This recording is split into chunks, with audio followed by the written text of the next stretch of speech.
Hi friends, ഇന്ന് നമ്മൾ നോക്കാൻ പോകുന്നത് PSC തുടക്കക്കാർക്ക് വേണ്ടിയിട്ടുള്ള വീഡിയോയാണ്.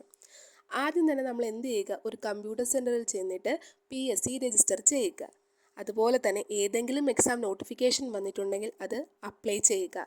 ചെയ്തിട്ട് അതിൻ്റെ സിലബസ് കോപ്പി എടുത്ത് ആ സിലബസ് മൊത്തത്തിലൊന്ന് വായിച്ചു നോക്കി ഏതൊക്കെ വിഷയത്തിന് എത്രയൊക്കെ മാർക്കാണെന്ന് വിലയിരുത്തുക.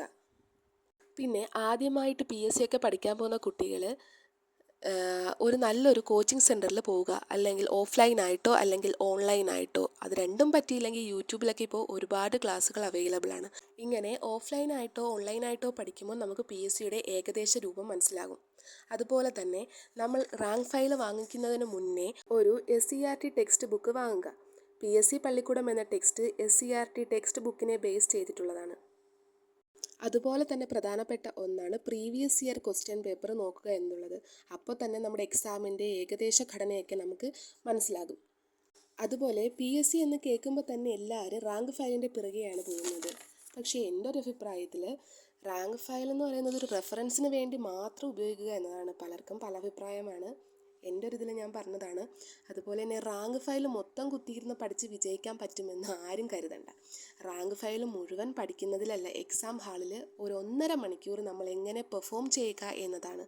അതുപോലെ തന്നെ നമ്മൾ എന്താണോ പഠിച്ചത് അത് നമ്മൾ എന്ത് ചെയ്യുക, റിവൈസ് ചെയ്യുക. റിവൈസ് ചെയ്തില്ലെങ്കിൽ നമ്മൾ പഠിച്ചത് അത്രയും പാഴായിപ്പോയെന്ന് തന്നെ കരുതുക. അതുപോലെ തന്നെ മാതൃകാ ചോദ്യം എടുത്ത് പ്രാക്ടീസ് ചെയ്യുക. ആദ്യമൊക്കെ ഒട്ടും മാർക്ക് കാണില്ല, അതൊന്നും മൈൻഡ് ചെയ്യേണ്ട. മാർക്ക് കുറവാണെന്ന് കരുതി ആരും വിഷമിക്കുകയോ നിർത്തി പോവുകയോ ചെയ്യരുത്. നിങ്ങളത് മൈൻഡ് ചെയ്യാതെ പഠിക്കുക, റിവൈസ് ചെയ്യുക, ക്വസ്റ്റ്യൻ പ്രാക്ടീസ് ചെയ്യുക. അതുപോലെ തന്നെ ന്യൂസ് പേപ്പർ വായിക്കുക. പ്രധാന ഘടകമാണ് ന്യൂസ് പേപ്പർ. ന്യൂസ് പേപ്പർ നന്നായിട്ട് വായിക്കുമ്പോൾ തന്നെ നമുക്ക് ഏകദേശം കറണ്ട് അഫെയർസൊക്കെ അതിൽ നിന്ന് കിട്ടും. അതുപോലെ തന്നെ ആവശ്യമുള്ളവർ തൊഴിൽ വാർത്തയോ അല്ലെങ്കിൽ PSC ബുള്ളറ്റിനൊക്കെ കിട്ടും, അതൊക്കെ വാങ്ങിച്ച് പഠിക്കുക. ഇപ്പോൾ കറണ്ട് അഫെയർസിനൊക്കെ ഒരുപാട് ടെലിഗ്രാം ചാനലുകൾ അവൈലബിൾ ആണ്.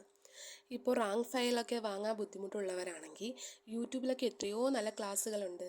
അതുപോലെ തന്നെ ടെലിഗ്രാം ചാനലുകളുണ്ട്, അതൊക്കെ നോക്കുക. അപ്പോൾ നമ്മൾ PSCയിലേക്ക് ഇറങ്ങി തിരിച്ചിട്ടുണ്ടെങ്കിൽ വിജയവും കൊണ്ടേ നമ്മൾ തിരിച്ചു കയറാവൂ. ആത്മവിശ്വാസത്തോടെ നമ്മുടെ ലക്ഷ്യങ്ങളെ മുറുകെ പിടിച്ചുകൊണ്ട് പഠിച്ചു തുടങ്ങുക. All the best. വീഡിയോ ഇഷ്ടമായെങ്കിൽ ലൈക്ക് ചെയ്യുക, ഷെയർ ചെയ്യുക, സബ്സ്ക്രൈബ് ചെയ്യുക. താങ്ക്